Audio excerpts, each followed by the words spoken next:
Tapi ada yang mengatakan ayam telur, apakah itu benar? Ustaz? Tidak benar yang dikatakan yang jadi sembelihan itu yang berkaki 4 dan binatang ternak. مولاي صل وسلم دائما أبدا على حبيبك خير الخلق كلهم مولاي صل وسلم دائما أبدا على حبيبك خير الخلق كلهم. Assalamualaikum warahmatullahi wabarakatuh, sahabat dakwah peduli umat. Konten dakwah kita kali ini akan ditemani oleh Ketua MUI Kota Parepare, Ustadz Dr. Haji Abdul Halim Kuning LCMA, dengan tema dakwah, makna historis dan sosial berkurban. Yuk simak tayangannya berikut ini. Bismillahirrahmanirrahim. Alhamdulillah, wassalatu wassalamu ala rasulillah Muhammadin wa ala alihi wa sahbihi wa wala. Historis kaitannya dengan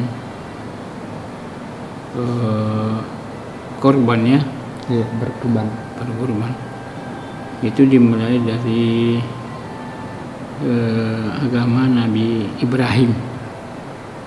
Yang dikenal agama Nabi Ibrahim itu agama Hanif, Hanifah Musliman, wa ma ana minal musyrikin. Sejarahnya dalam banyak buku agama menceritakan bahwa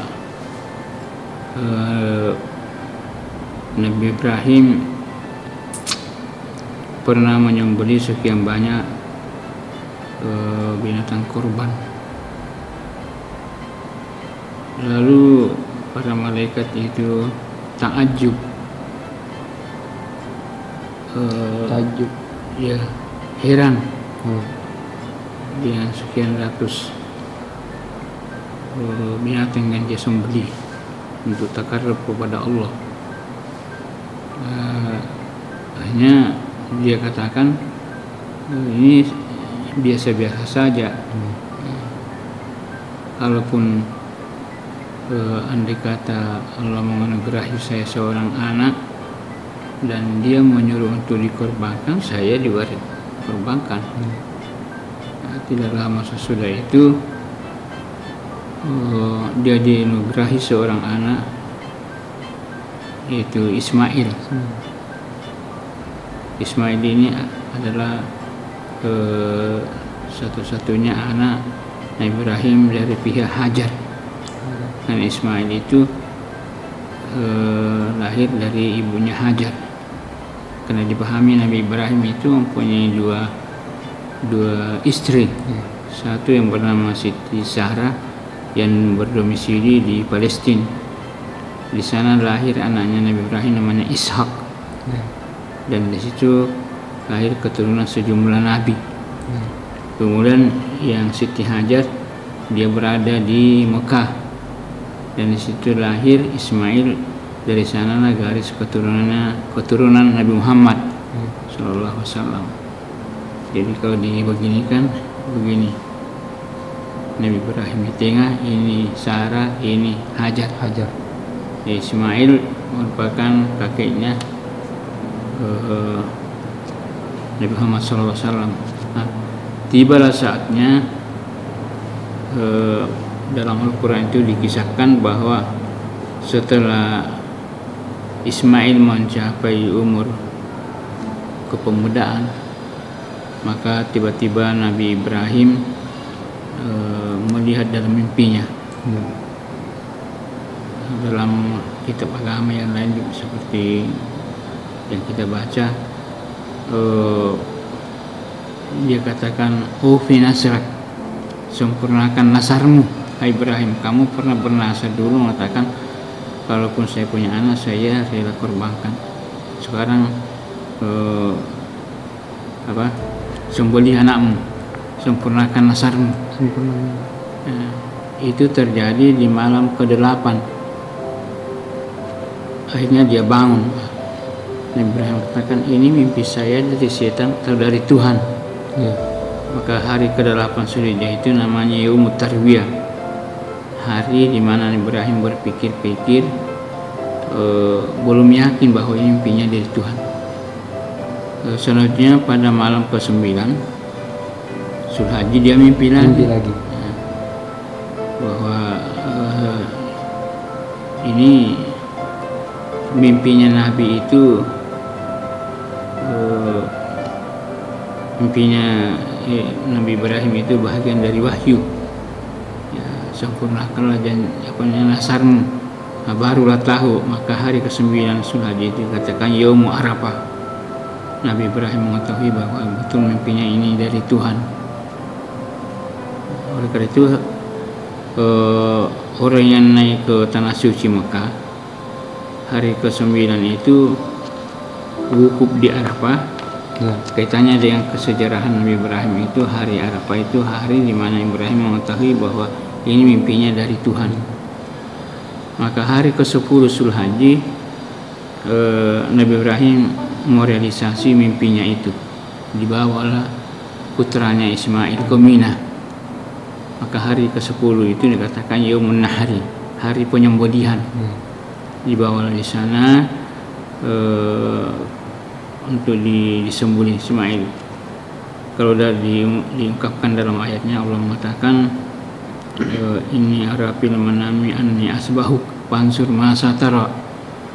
Ya, sesungguhnya saya mau lihat dalam tidurku, hai anak, Allah mau memerintahkan saya untuk kamu disembelih. Berpikirlah. Nabi Ismail yang masih muda beliau mengatakan silakan. Kalau Tuhan mengatakan itu, saya patuh saja. Nah, dibawalah. Yang kesimpulannya setelah persetujuan Ibrahim bahwa itu mimpinya dari Tuhan, kemudian Ismail juga sepakat, kemudian ibunya juga Siti Hajar sepakat. Maka kalau dari Tuhan itu saya terima saja. Jadi satu keluarga, bapak, ibu dan anak seia sekata. Dalam hal agama. Jadi kalau dikaitkan ke era kita ini, dalam satu keluarga yang dibilang mawaddah dan rahmah, kalau ibu, bapak dan anak seia sekata dalam melakukan perintah Tuhan. Jadi ini nilai historisnya bahwa kita dituntut dalam keluarga itu meniru keluarga Ibrahim, Ismail dan Hajar. Dan dibawalah di sana dan disembelih di hari ke-10 itu di Mina. Jadi ketika dibaringkan di tempat pertama, datang iblis yang menggoda Ibrahim supaya anak itu tidak disembelih. Lalu Ibrahim mengambil batu dan melempar iblis, lalu pindah ke tempat yang lain. Itulah maka jamaah haji di sana di saat berada di Mina hari ke-10 itu melempar tiga tempat yang dinamakan jamarat. Ada Jamratul Ula, Jamratul Usta dan Jamratul Aqabah. Itu ritual yang selalu dilakukan. Ritual dilakukan oleh jamaah haji sampai hari ini. Jadi itu setelah dibaringkan di sini, dia lempar iblis pindah ke tempat lain. Datang lagi iblis ke Ibrahim, ke Ismail, kamu mau disembelih ayahmu. Dia ambil lagi batu baru dia lempar. Lalu pindah lagi ke tempat yang terakhir, datang lagi iblis ke ibunya Siti Hajar, lalu dia lempar lagi. Dan itulah yang menjadi ritual jamaah haji sepanjang tahun kita lakukan. Nah, jadi dalam hal ini dari kaidah usul fikih dikatakan bahwa ada syariat nabi-nabi sebelumnya yang diadopsi dalam Islam. Misalnya syariat haji dalam hal kaitannya dengan melempar di Mina. Dulu sebelum peristiwa Ibrahim Ismail itu belum ada melempar. Ya. Sama dengan sa'i. Sa'i itu belum ada kecuali dimulai dari Siti Hajar yang mondar-mandir antara Safa Marwa untuk mencarikan makanan anaknya yang sudah panik karena berdua di sana. Ibrahim pulang ke Palestina. Dan itu yang selalu ritual Dan yang itu dilakukan yang umat dilakukan muslim oleh- setiap ke sana. Jadi idealnya orang yang sa'i itu dia ingat bahwa Perjuangan. di sini perjuangannya seorang ibu kepada anaknya. Betapa besar seorang ibu jasanya kepada anaknya untuk menghidupi. Dan akhirnya dari situ 7 kali pulang balik, kemudian turun ke bawah di samping Ka'bah muncul air Zamzam. Ada yang mengatakan Zamzam itu dari kaki Ismail yang masih merah itu terperanjat-peranjat, dan dari situ muncul air Zamzam. Ada juga mengatakan itu adalah hasil dari galian Jibril. Nah, itu dalam kita jadi 2 versi. Dua versi. Ya, jadi air itu air berberkah yang diminum sekian banyak manusia setiap tahun, nanti akan habis sampai hari ini. Dan itu Padahal situasi pada saat itu gersang di situ Ustaz, ya? gersang sampai sekarang, gersang juga kan. Iya. Ya, dan airnya itu air berberkah. Ada seorang peneliti dulu dari Malang, dari Universitas Brawijaya. Dia teliti itu air Zamzam. Dia katakan ini air Zamzam jauh lebih bersih dari air aqua. Oh. Nah, yang kita bikin di Maka dari itu Indonesia. tidak perlu dimasak lagi untuk Tidak diminum. perlu dimasak, iya. Nah, berkahnya itu. Iya. Dan itu mengenyangkan. Di saat kita masih di sana, saya tidak tahu kalau sudah sampai di Indonesia apakah diganti malaikat di jalanan. Nah, jadi seperti itulah kisahnya. Begitu pula juga di Mina tadi, orang melempar jamarat itu karena kisah Nabi Ibrahim, Ismail yang Hajar yang menyatu. Kemudian dari korban itu selanjutnya itu juga diabadikan dalam Islam. Kita mulai berkorban dan disyariatkan di dalam ajaran Islam sejak agama Islam itu muncul dibawa oleh baginda Rasul sampai hari ini. Nah, jadi salah satu sumber hukum dalam Islam itu adalah syar'u man qablana, mengikuti syariat Nabi sebelum baginda Nabi. Artinya sebagian syariat Nabi-Nabi dulu dilestarikan oleh Islam. Jadi korban itu pelestarian dari ajaran Nabi Ibrahim dan Ismail. Nah, seperti jadi kita di dalam Al-Quran sangat dituntut pada hari Lebaran dan 3 hari sesudahnya untuk berkorban. Karena Tuhan mengatakan dalam Al-Quran, Inna a'tainakal kautsar fasholli lirabbika wanhar inna syani'aka huwal abtar. Artinya kita ini Allah mengatakan Inna a'tainakal kautsar, sesungguhnya kami memberikan kamu kebaikan yang banyak. Fasholli lirabbika wanhar, maka salatlah karena Tuhanmu dan wanhar berkorbanlah. Inna syani'aka huwal abtar. Sebagai ibadah. Ya, sebagai ibadah. Nah, Ustaz, ini kan berkorban itu kan hukumnya sebenarnya apa sih? Wajibkah bagi yang mampu atau bagaimana? Korban itu bukan sesuatu yang wajib, tapi namanya sunnah kifayah. Sunnah kifayah artinya kalau ada yang melakukan dalam satu keluarga di rumah sudah terwakil dari seluruh keluarga dalam rumah itu.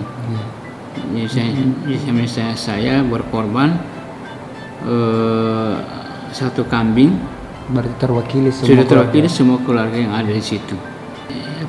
Sunnah yang sangat dituntut di dalam agama, karena di sisi lain ada hadis yang mengatakan mangkana lahu sa'ah li ayyudahi falam yudahi falam yaqraban musallana. Barang siapa yang berkorban, barang siapa yang punya kemampuan untuk berkorban tapi dia tidak melakukannya,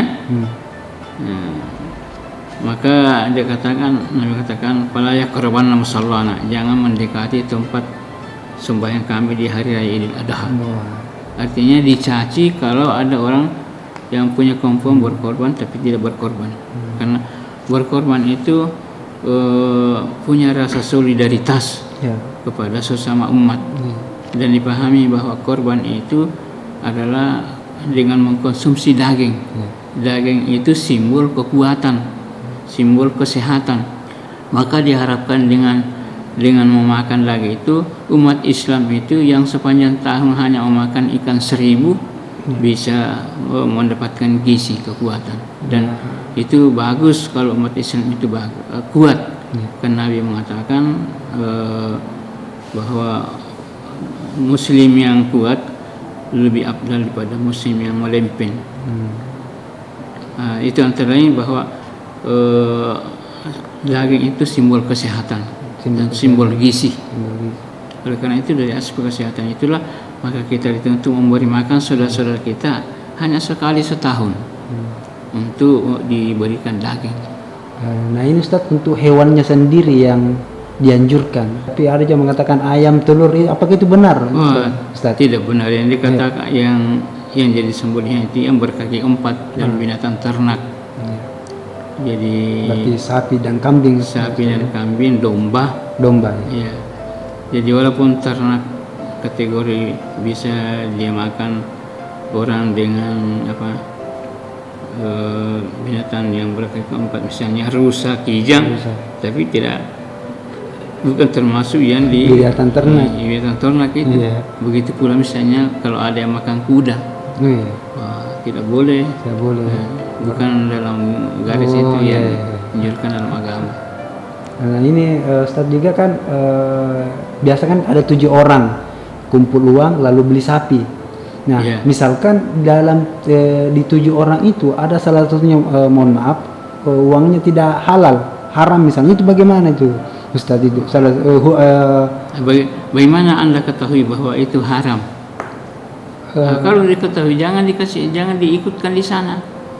Kalau memang ketahuan bahwa ini uangnya sumbernya misalnya dari hasil penipuan. Iya misalnya. Orang yang menipu sekarang banyak yang menipu di HP. Banyak orang yang kayak mendadak. Itu jangan diterima karena meracuni yang sedikit kepada yang banyak itu. Kalau kalau tahu kita tidak itu wallahu alam itu. Ya. Diserahkan kepada Tuhan karena dasarnya kita ini menerima yang halal, yang sepenuhnya dari cucuran keringat yang menyumbang. Jangan diterima kalau ditahu bahwa itu pekerjaannya yang penipu setiap saat. Ustaz terakhir mungkin ada imbauan tak berkurban tahun ini di masa COVID-19 karena orang dilarang berkumpul.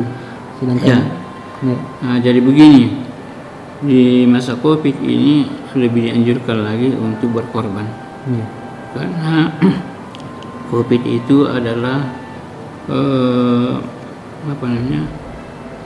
kita diserang penyakit yang dituntut dalam menangkis penyakit itu dengan mengikuti protokol. Di dalam mengikuti protokol itu ada protokol kesehatan, cuci tangan, pakai masker, ada juga protokol ibadah. Misalnya baca doa, tolak balak. Kemudian tolak balak itu juga termasuk di dalamnya banyak bersedekah. Ya. Dengan sedekah itu mudah-mudahan berkahnya korban itu kita dijauhkan Tuhan dari bencana COVID. Nah, pada Nabi mengatakan as-sadaqatu tadfa'u mitatal su'i. Dengan bersedekah itu termasuk korban itu akan menolak mati jahat. Nah, itu jadi dianjurkan kepada semua umat Islam mampu banyak bersedekah. Di era seperti ini lebih tepat.